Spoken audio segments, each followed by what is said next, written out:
瑪麗醫院巴士站起步，經璧山道入掃瑪麗坑，下完多碎石和垃圾，穿過大壩，再攀上斜坡，向左走返回瑪麗坑。瑪麗坑多攀爬，幸好今日乾爽，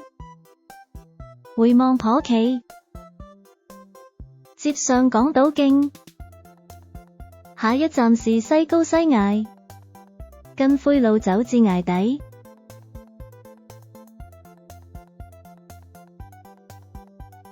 先爬上第一層放航拍，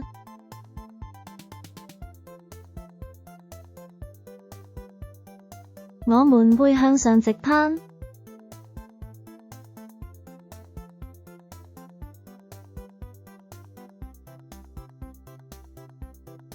再橫移至右崖，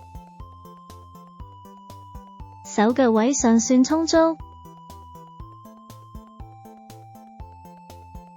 向禪縫方向橫移，再向上，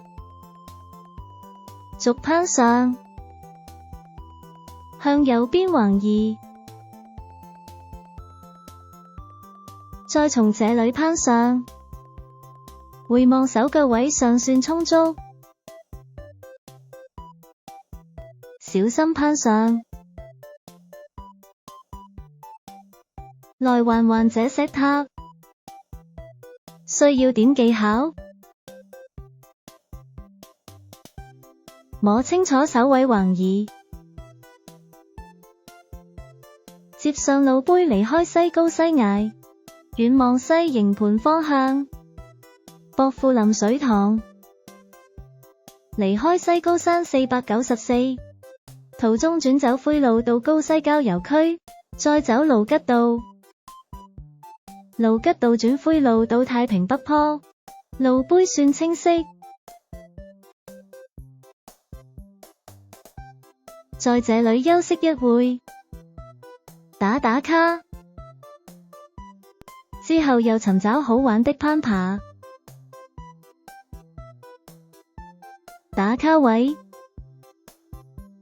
看似一級級，實在有難度，要先攀上後橫移。這 V 位獻右邊手腳位，再兩腳撐上天窗，高手快速示範徒手攀上。